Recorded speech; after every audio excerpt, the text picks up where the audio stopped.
Calma, só um pouquinho, o vídeo já vai começar. Aproveita e se inscreve, compartilha, dá uma olhadinha lá nas nossas outras redes sociais.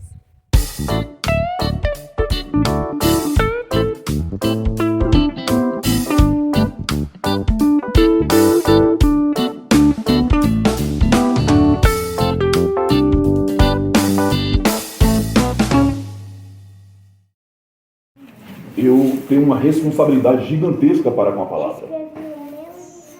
E dentro do nosso meio, eu estou prestando atenção em determinadas situações, eu preciso fazer com que você cresça. Só da Dislene? Vou repetir. Amém. Eu preciso fazer com que você cresça. Amém. É inaceitável eu pregar uma palavra aqui, o Miguel entendeu, o Edson não.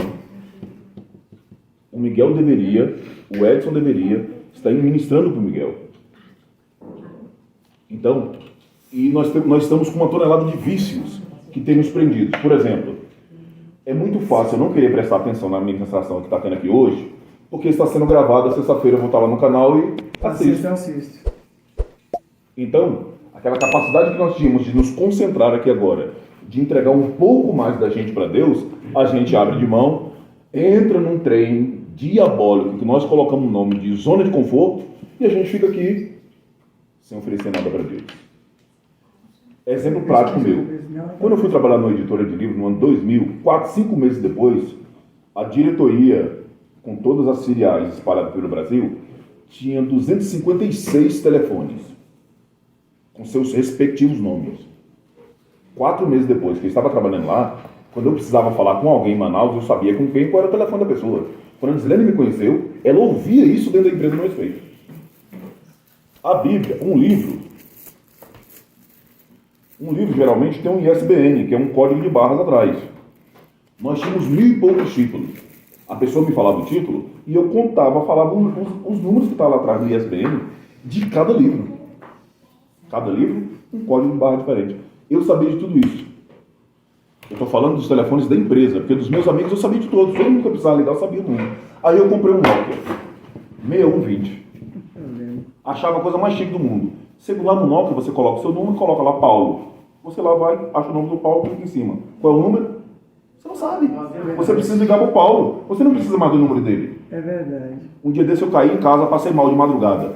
Eu fiquei chorando e gemendo meia hora para tentar lembrar o número do Edson. Porque eu não sei o número do Edson.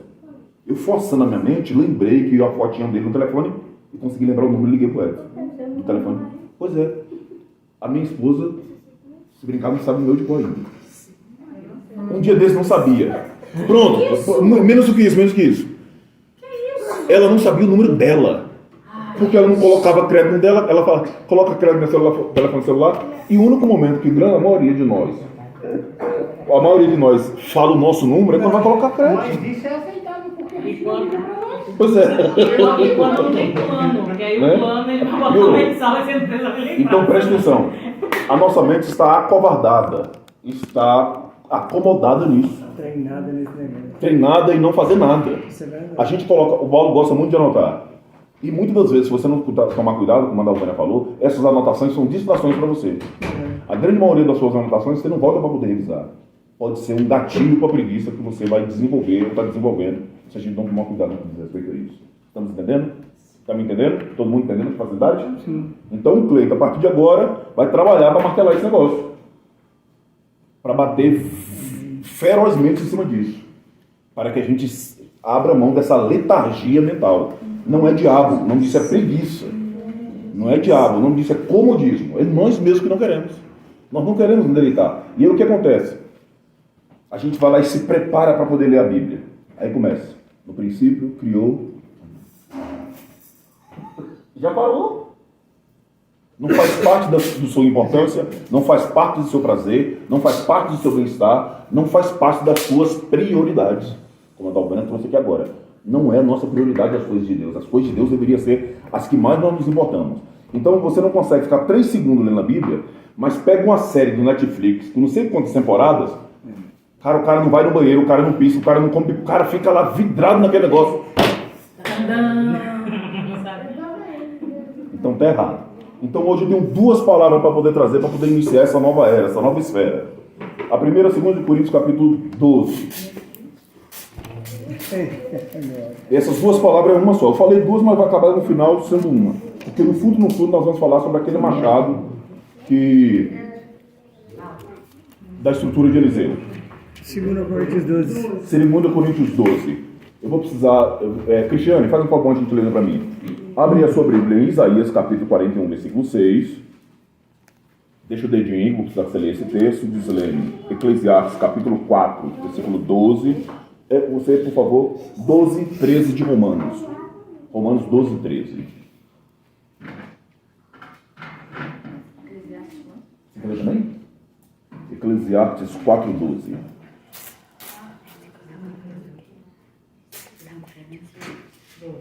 Coríntios 12. Todos que chegaram estão em 2 Coríntios? Vamos lá? Então preste bem atenção. Vou lá para o versículo 7 para a gente poder ganhar tempo.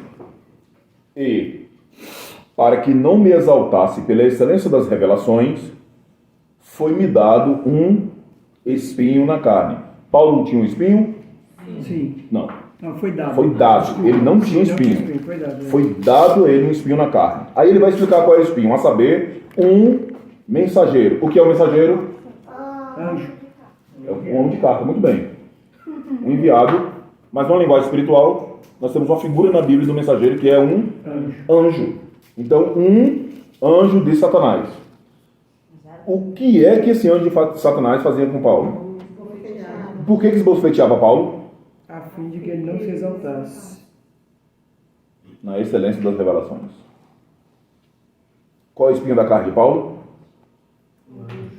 Um anjo de Satanás. Não pode ser só um anjo, não. Senão você pode querer confundir com o anjo da Maria, o anjo vai vir reclamar com você. Verdade. Um anjo de Satanás. Então o espinho da carne de Paulo era um anjo de Satanás para bofetear com o propósito de que Paulo não se exaltasse. Agora, se o homem Paulo, que viveu tudo que viveu, com a capacidade com que ele tinha, com o chamado que ele teve, para que ele não se exaltasse, precisou disso, do que é que você precisa, Edson? Ah, meu pai, eu estava com medo dessa pergunta. Do que é que eu estou precisando? Entendi. Então tem um monte de coisa acontecendo na nossa vida que não é diabo. E pode até ser diabo em determinadas situações, mas foi dado para Paulo. Diabo não toca em Paulo porque diabo é diabo. Diabo toca em Paulo da mesma forma que tocou em Jó, porque tem uma permissão de alguém que é muito superior ao diabo na vida dele. Até aqui tá ok? Ok. Acerca de 3 vezes orei ao Senhor para que a desviasse de mim, se desviasse de mim. E disse: a minha graça te basta, porque o meu poder se aperfeiçoa na... Fraqueza. O que se aperfeiçoa na fraqueza? O poder. De boa vontade, pois me gloriarei das minhas fraquezas, para que em mim habite o poder de Cristo. Por isso, sinto prazer nas Fraquezas. injúrias, nas necessidades, nas perseguições, nas angústias, por amor de Cristo. Porque quando estou, então sou perfeito. Paulo, faça a gentileza, tire a Júlia com o banco e tudo e coloque tudo do meu lado, por favor.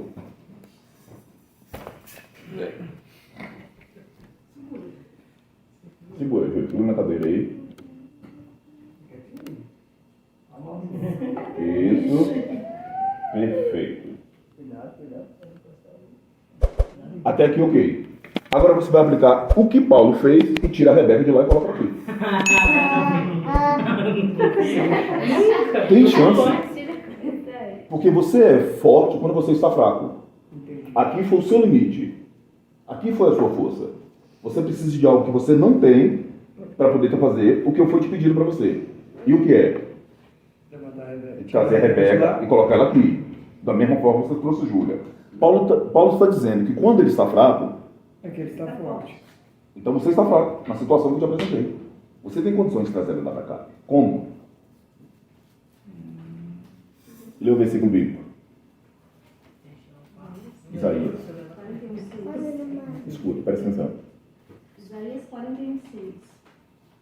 Um ao outro ajudou e ao seu próximo disse: ser forte. Aplique esse versículo bíblico e faça o que eu te pedi. Um avô. Ajudou e ao seu próximo disse: ser forte. Então, no caso, um avô. Eu tô aqui, viu? Você pede ajuda a alguém. É isso o ponto. Por isso que eu falei. Por isso que eu Quando esse Paulo estava na dificuldade, ele rogou 3 vezes ao Senhor. Entendi. Essa é a dificuldade que nós temos quando nós encontramos qualquer tipo de barreira na nossa frente. Lê o versículo que eu te passei.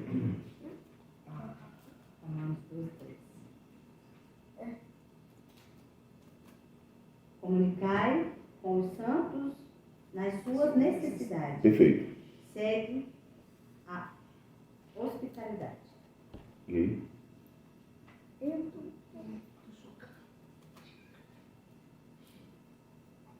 o 12, né, meu amigo? 4 de Eclesiastes. Isso.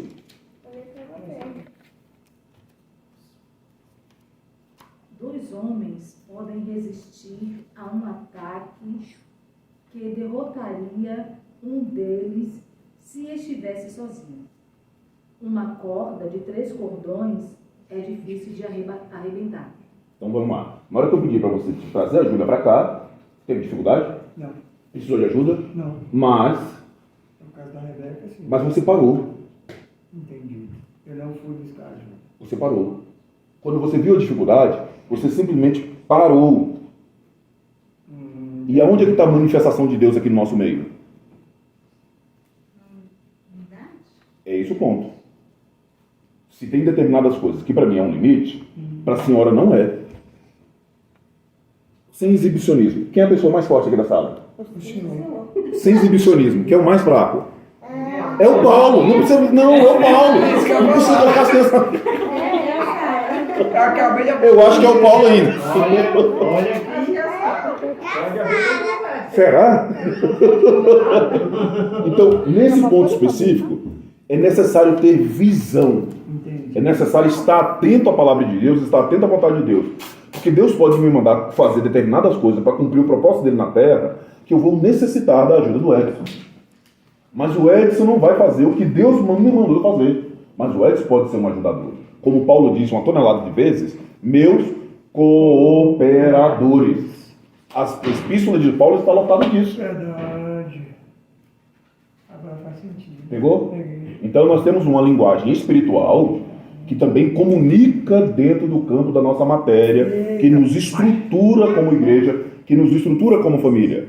Entendi. Então, Paulo não construiu o ministério do que ele construiu sozinho.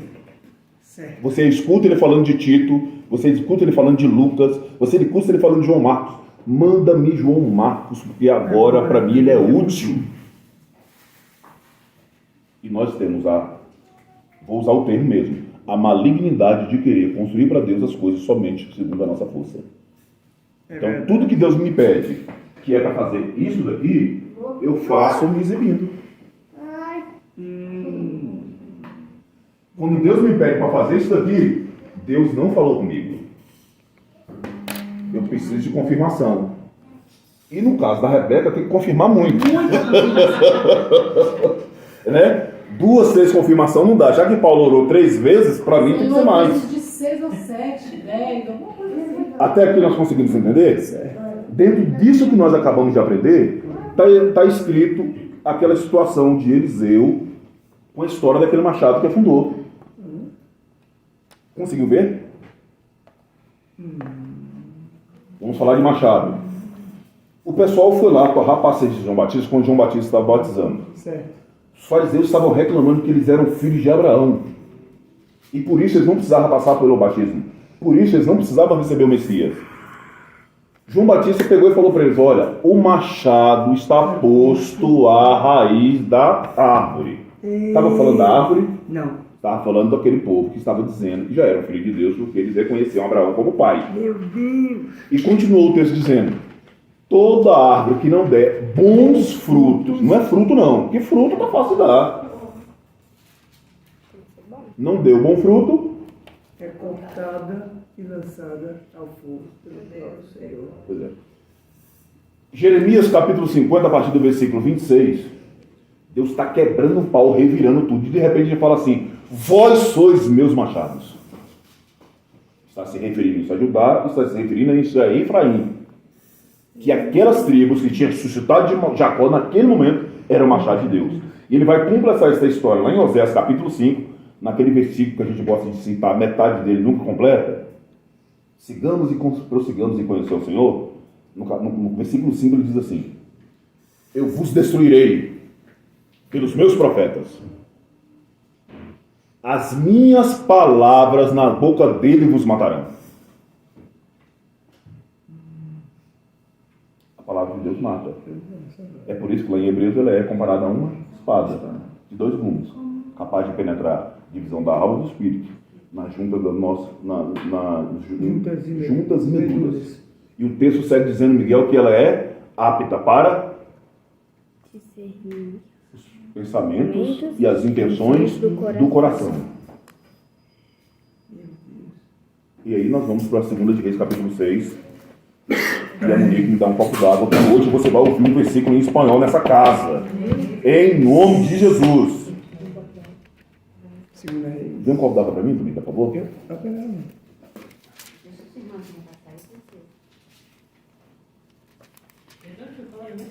Segunda de Reis, capítulo 6. Depois eu passo, eu não tenho o versículo aqui, depois eu passo, viu? Tá.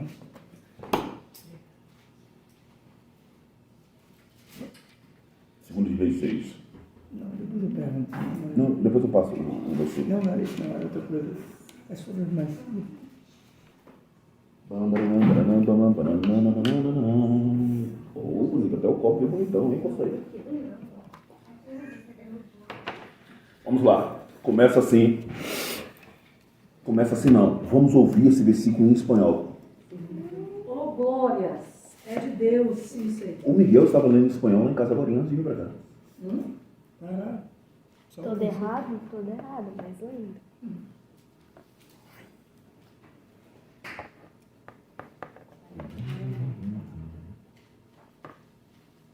E essa filmagem que está levando para lá.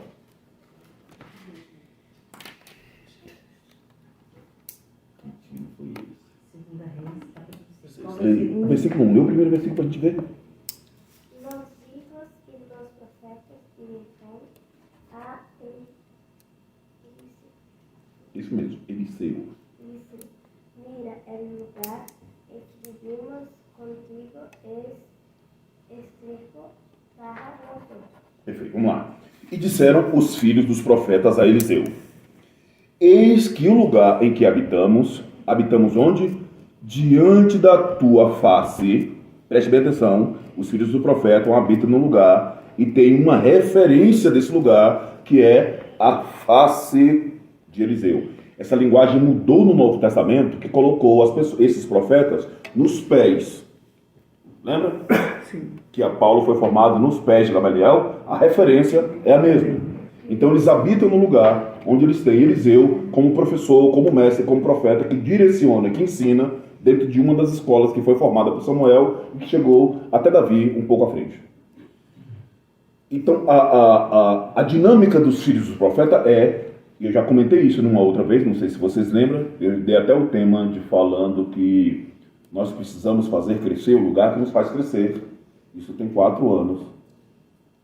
Está fresco na mente do Edson. Depois você senta com o Edson, ele te explica direitinho. Então, foram os discípulos, os filhos dos profetas, que entenderam que precisavam de mais espaço. Versículo 2: Vamos, pois, até o Jordão e tomemos de lá cada um de nós uma viga e façamos ali aonde? No Jordão. Ali no Jordão. Então, eles vão transicionar do lugar onde eles estão para uma nova habitação, mais perto do Jordão, vale com árvores, água, para poder ficar mais fácil aquela dinâmica do aprendizado e por aí vai. Façamos ali um lugar para habitar. E disse ele: Ide. E disse um. Quantos aqui que diz? Um. Serve-te de ir com os teus servos. E disse: Irei. Preste bem atenção nesse 1. No começo do versículo está dizendo, preste bem atenção, isso aqui é Eliseu, Miguel está prestando atenção na câmera, na ministração, então não prestou atenção na mudança da câmera. A Júlia é Eliseu. E os filhos dos profetas, que sou eu, disse que eles estão alojados em um lugar construído e pediu autorização para construir um lugar maior para continuar estudando na face de Eliseu. Certo. E o lugar que eles escolheram para poder construir essa nova habitação é aqui. Então eles chegaram para Eliseu. Nós podemos construir um novo lugar ali? O que ele falou?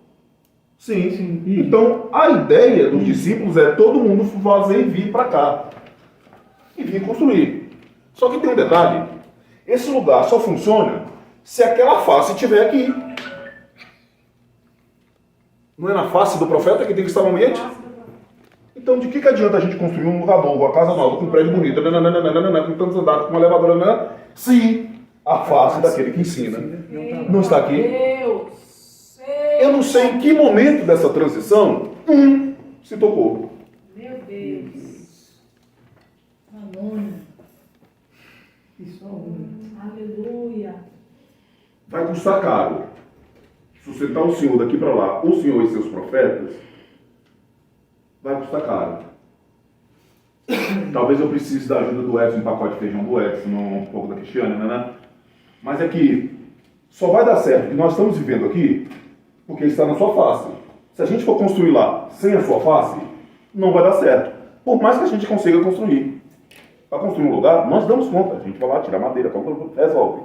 Mas, espiritualmente, se o profeta não estiver lá, e existe um custo, existe um peso, existe uma dinâmica para levar o profeta, que o texto está dizendo que o profeta tem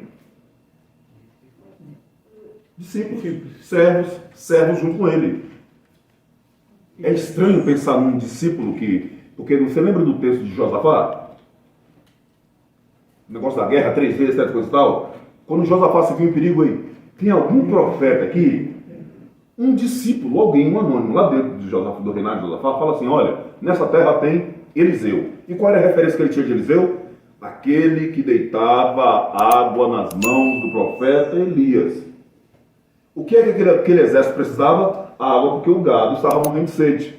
Então, quem poderia dar aquela referência de Eliseu era aquele único homem, porque eles estavam precisando de água. E quando ele viu que estava necessitando de água, ele entendeu que Eliseu deitava água sobre Elias, já que ele estava precisando de água, ele precisava ir atrás de Eliseu.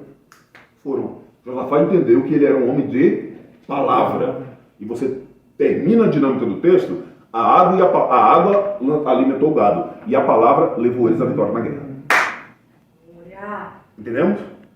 Então não adianta construir lá se o Eliseu vai ficar aqui.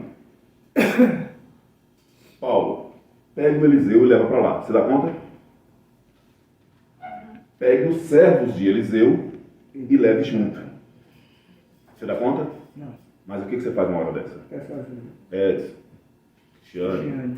eu tenho como levar o profeta para lá, para aquele novo lugar que nós vamos construir, para que a dinâmica da estrutura da palavra nos alcance com mais profundidade.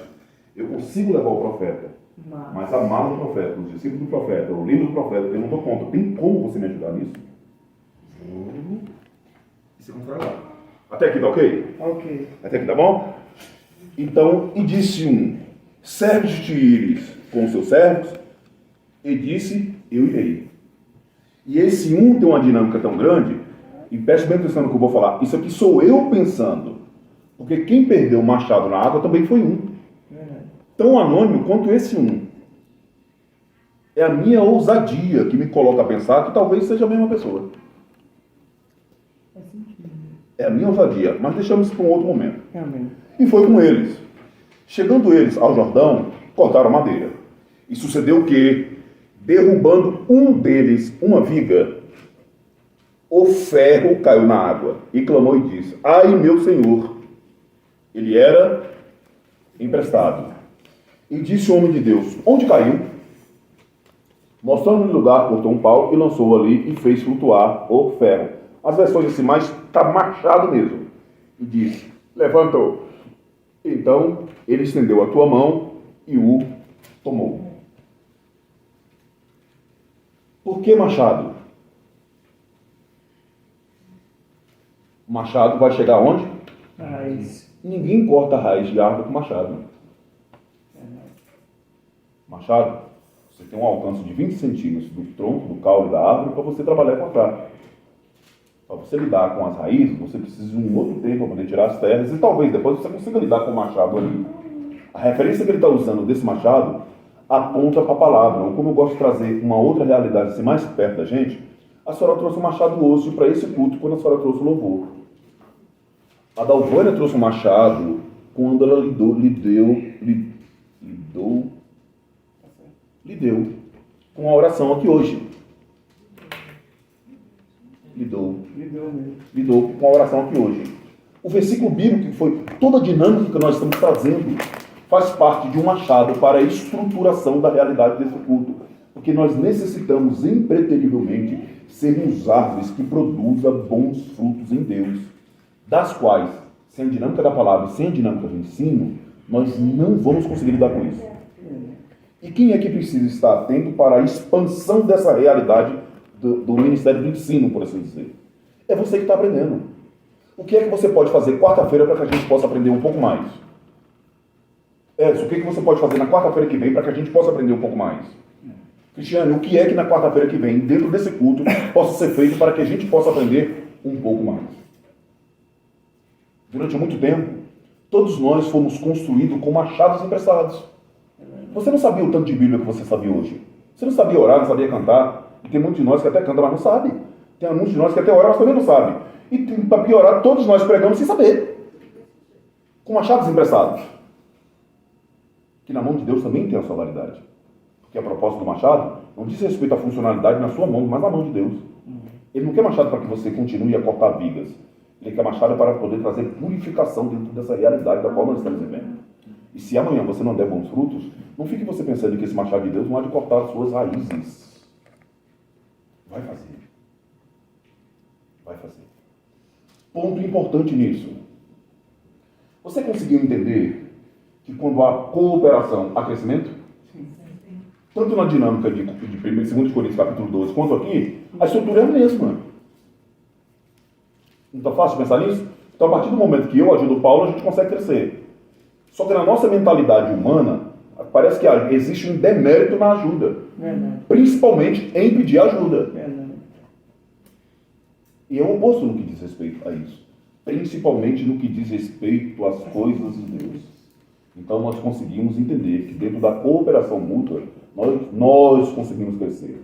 Eu não te ajudo para que você cresça, eu te ajudo para que nós cresçamos. Eu não coopero com a sua vida para que você cresça, para que nós cresçamos juntos. Essa realidade precisa ser instruída. Segundo ponto. O anônimo que está aqui, que teve a ousadia de chegar e chamar Eliseu para poder ir, o único, esse um deles, suponhamos que ele fosse tão desatento quanto nós, que tivesse ido para lá. Quando surgisse o problema, quem é que ia resolver? Ninguém. E se porventura ele tivesse ido quando voltar, a pergunta é, onde foi que caiu? Nós temos um texto lá em Apocalipse que diz a respeito disso. Onde tu caíste? Quando perguntou onde ele caiu, onde o machado caiu, esse dom, essa habilidade, essa manifestação de poder, cara, todos nós passamos por isso. Todos nós. Acho que a minha única paixão que me arrebata dentro do coração é a minha leitura bíblica. E eu já passei uns 2 anos da minha vida sem pegar uma Bíblia para poder ler. Todos nós passamos por uma estrutura dessa manifestação de frieza, de quando o machado cai. O problema é que nós não queremos pedir ajuda para quem de verdade tem condições de ajudar para poder lidar com aquilo. Para mim e para você, é entrar dentro dessa água suja que é o Jordão. A procurar, dentro daquela imensidão, um negócio talvez desse tamanho. Isso é para mim e para você. O profeta, aquele que foi constituído com Deus, ele vai ali e corta um pedaço da madeira, isso é, da habilidade que você trouxe para fazer crescer a manifestação desse culto. Ele usa exatamente isso que você trouxe para poder fazer crescer o culto, para te ajudar naquilo que você perdeu. Ele pega um pedacinho de uma viga, um pedacinho da madeira, e as Bíblias mais antigas dizem que ele... Aqui ainda está escrito que o machado flutuou. Ele pega e faz assim no Rio Jordão, e o machado, como se tivesse vida, sobe pela água e volta para o cabo e ele entrega. Entregar é continue a nadar. Amém, Jesus. Continue a trabalhar, Júlia. Continue a trabalhar. que você está fazendo muito bem, o que você está fazendo certo. Tem determinadas intempéries que chegam na nossa vida que faz com que a gente pare. Mas não é para você parar. Já que eu perdi o machado, o Paulo é que vai cortar a lenha no meu lugar, que eu vou ficar aqui na boa. Não é, Júlia? Não. Já que você perdeu o machado, Senhor, eu quero continuar nessa obra. Eu quero continuar fazendo. Eu quero continuar servindo. Eu quero continuar a ser útil. Aleluia. Cada um de nós temos um machado. Tem um outro texto de Eclesiastes que diz sobre um machado bem afiado. Se você não tem um machado bem afiado, você precisa aplicar mais força para poder derrubar a árvore. Qual é o seu machado, Paulo? Qual é o seu dom? Qual é a sua habilidade em Deus para poder fazer com que a expansão do reino cresça e tome as proporcionalidades nesse tempo que são necessárias para a manifestação do reino dentro dessa sociedade louca da qual nós estamos vivendo? Qual é o seu dom? De que forma você pode cooperar para essa expansão, para esse crescimento? O que é que você pode fazer? O que é que você pode viver? Uns oram. Eu gosto de falar que eu sou a ponta da flecha de tudo isso que nós estamos fazendo como missão. Não sou eu que faço. O que chega na maioria das vezes na casa, na vida das pessoas, não sou eu. Graças a Deus eu não sou o mensageiro de Satanás, mas eu sou o mensageiro que está indo. Não passo disso. Mas se não for essa dinâmica colaborativa, não há probabilidade de haver crescimento. Vale a pena ser anônimo. Amém. Vale a pena ser anônimo. Aleluia, Jesus.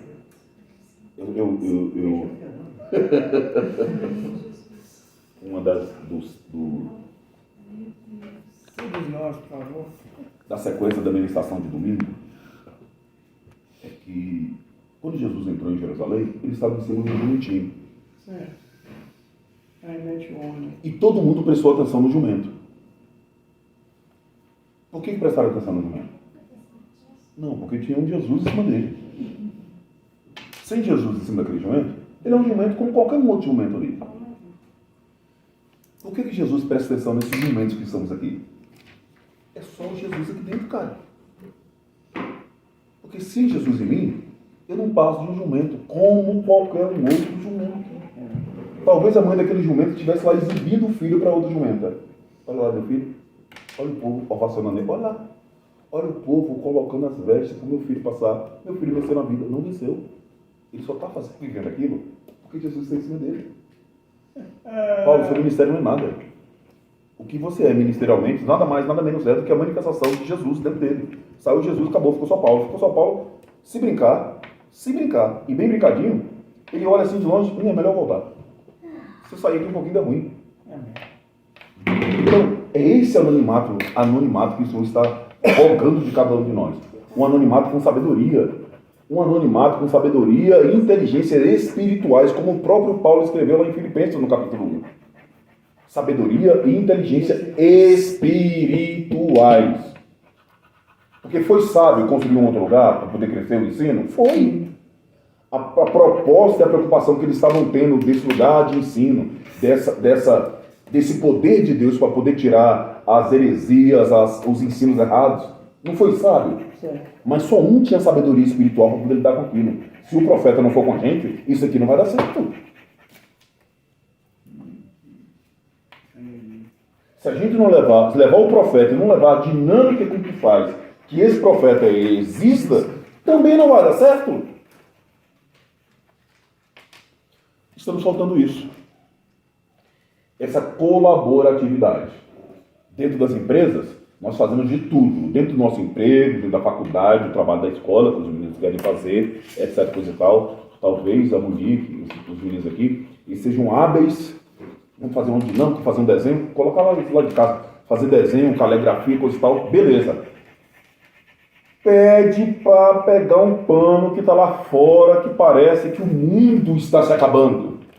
Eita, Senhor. É isso mesmo. Fala bem, Miguel, me ajuda. Amém.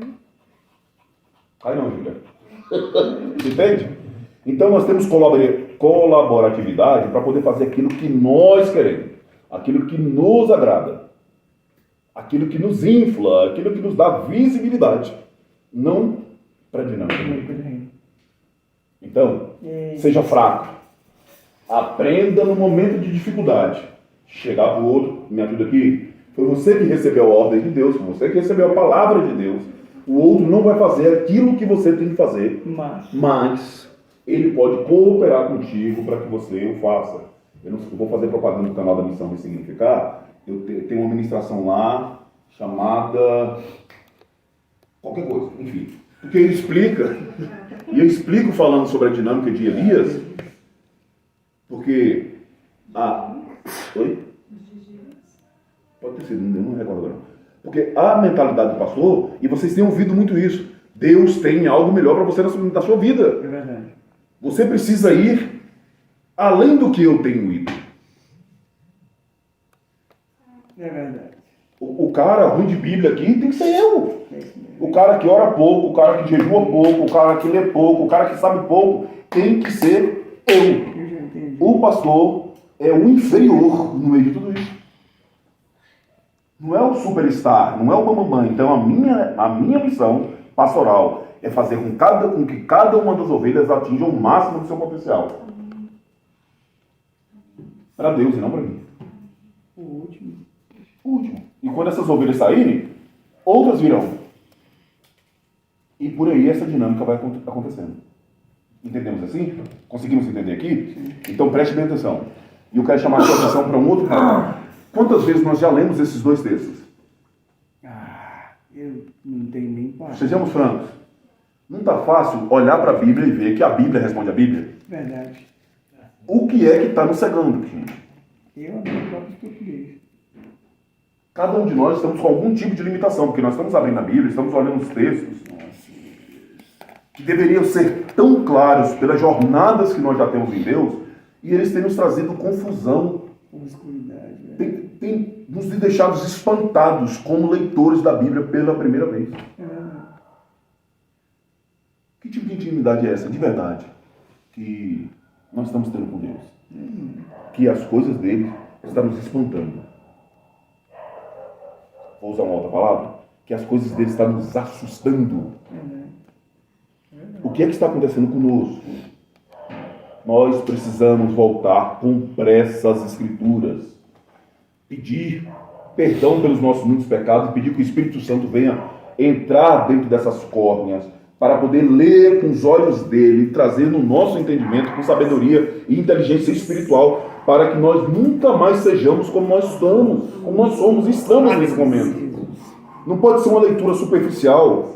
Falei isso com o Miguel um dia desse. Você não pode pegar o banana de pijama que você está lendo e ler como você lê a Bíblia. Banana de pijama não é Bíblia, não. É Diário do Banana.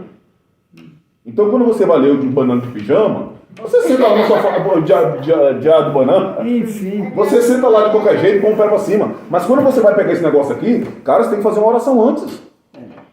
Tem que ter uma diferença da sua leitura. E nós fazemos tudo igual. Lê a Bíblia, ou lê o jornal para procurar um emprego, uma casa nova, é tudo uma coisa só. Então não pode ser uma leitura. Tem que haver temor. E as coisas mais simples. Separa um momento, separa um lugar. Se você lê em qualquer lugar, cara, acha um meio para você fazer diferente com isso que você está fazendo aqui. Parece estranho. Deus fala com você através disso. É estranho ter que explicar esse absoluto nos dias de hoje. Mas Deus fala com qualquer ser humano através disso. Deus fala. Deus fala. Daqui a um ano, nós vamos pegar essas mesmas duas passagens. E Deus vai mostrar uma tonelada de outras coisas. E a gente vai falar, meu Deus do céu, que ignorância que nós estamos vivendo. Por que nós vemos isso aqui naquele dia? E o Senhor não quis mostrar isso aqui pra gente naquele dia. Porque nós estamos querendo a revelação de um Cristo distante dele. Tem como, Paulo, quando você casou, antes de você casar com a Arlete, que você viu e só ficou olhando assim, eis que a minha magreza vai encostar naquela beleza. Já foi poetizando, filosofando e tudo mais. Hein? Então, antes desse relacionamento, uma aproximação, tentar entender os gostos dela. Descobriu que ela gostava de amarelo. Aí comprou uma calça amarela, uma blusa amarela, sapato amarelo, óculos amarelo. Ficou parecendo um girassol na esquina da casa dela. Vai que hoje eu chamo a atenção dela. Então, para conquistar a pessoa que a gente quer, a gente fala um monte de loucura. E a gente não quer se aproximar desse Deus que nos ama. Com o mínimo esforço que nós temos. Então, para a gente poder ler essas escrituras, nós necessitamos desse desvendador que é o Espírito Santo. Foi ele que disse que ia nos mandar o outro como Salvador. E ele precisa estar conosco. Nós precisamos da dinâmica da oração. Ore pouco, ore ruim, ore do jeito que você ora, mas ore. Senhor, Amém. eu não sei orar. Eu nunca vou esquecer o testemunho da irmã Juscelia. E eu fico imaginando a cena dentro de mim. Ela se preparando de manhã cedo, que vou passar o dia todo de oração, e deve ter pego um copo d'água, um monte de caderno, a Bíblia, essa coisa e tal, se colocou de joelho, 3 minutos depois, não tem mais nada para poder falar com Deus. Mas orou. Gente, começou. Alguma coisa aconteceu na vida dela. E eu tenho certeza que dos céus para ela também. Nós precisamos orar. Eu quero trazer isso daqui à memória de novo. Gente, vou colocar isso aqui na conta do Lapeta, como diria o Francimar. Satanás colocou na cabeça do crente que a única coisa que o crente sabe fazer é comer. E eu estou começando. E pior que é verdade, é verdade. Eu estou desconfiando E pior que é verdade. Em nome de Jesus também. que ele colocou isso para a gente não fazer jejum, cara. Acredito que sim. Nós temos uma dificuldade tão grande com o jejum. Um dia desse eu falei para o Miguel, bora fazer um jejum de 8 a meio-dia. Quando foi 8h03, ele estava branco. Estava para cair no chão desesperado. O Miguel só passou 3 minutos, meu filho. Ai, vou morrer. Júlia? Oh, meu pai. Peguei um dia desse, um domingo desse, Miguel, 1 hora de exercício em casa, fez um agachamento, fiz uma corrida, vamos ali. Peguei o Miguel, levei para academia, joguei o Miguel em cima da esteira, joguei peso para o Miguel levantar para cima e para baixo, igual um tal, saí devagarzinho, fui para a central, compramos salada, cheguei em casa 1 hora. De 7 às 1. Sem comer nada. Sem reclamação. Mas na hora de falar jejum, menino, parece que é uma briga mestra. Em minha defesa, ficar sem comer e estar fazendo alguma coisa é diferente de estar sem comer e não fazer nada, ficar parado em casa. Eu vou ficar calado, mas depois o senhor responde que o jejum nem sei não. Já falei isso uma vez. Você não faz jejum de jeito nenhum. Ah, não dou conta. Aí o médico falou, olha, você vai precisar fazer uma cirurgia. Você precisa ficar 3 dias sem comer. E Fica. passando mal, mas Fica. Aí o médico chega no dia da cirurgia, olha, não vai poder fazer hoje, só amanhã. Fica mais um dia. Mas Deus pede 20 minutos de jejum, o crente se desespera. Então, nós temos uma ferramenta extraordinária para poder quebrar esse nosso ego, a nossa vaidade, desestruturar a nossa humanidade que ela precisa. A nossa humanidade está estruturada de uma maneira errada. O padrão da humanidade é Cristo. E a nossa humanidade não está fundamentalizada em cima disso.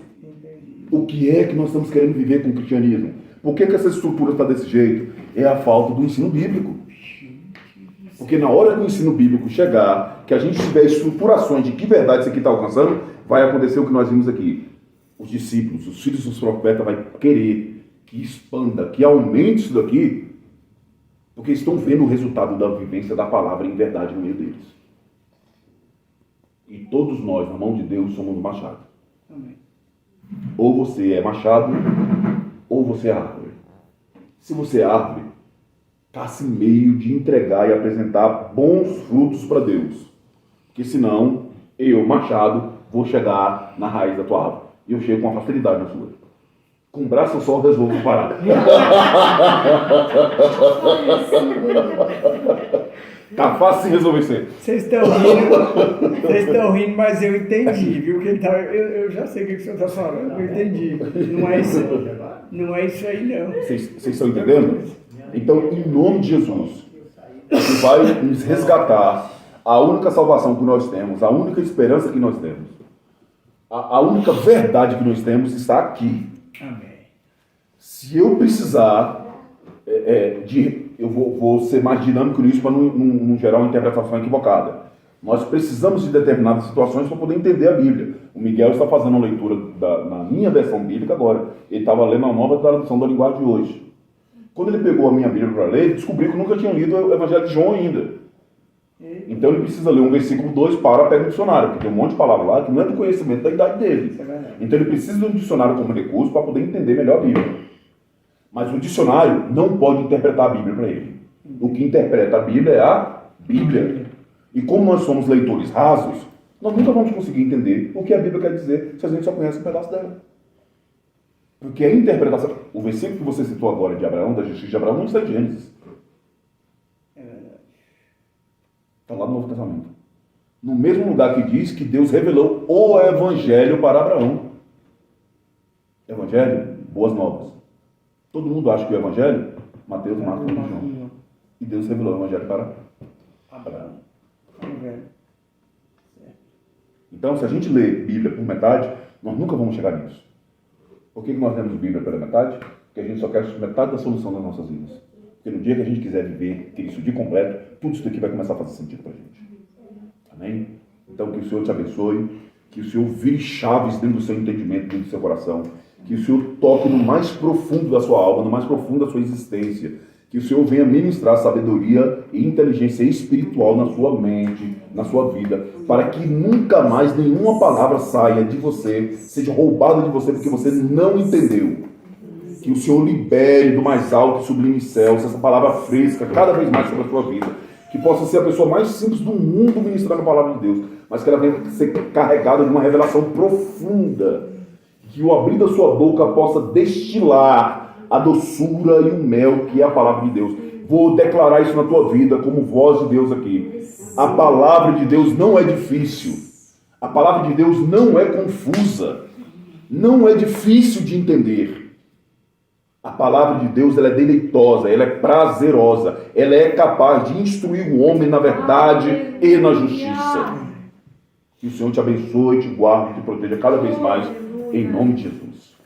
Amém? Não esqueça, você está no canal da Missão Ressignificar, gerando uma história de transformação genuína à luz da palavra. Nos acompanhe nas nossas outras redes sociais, amém?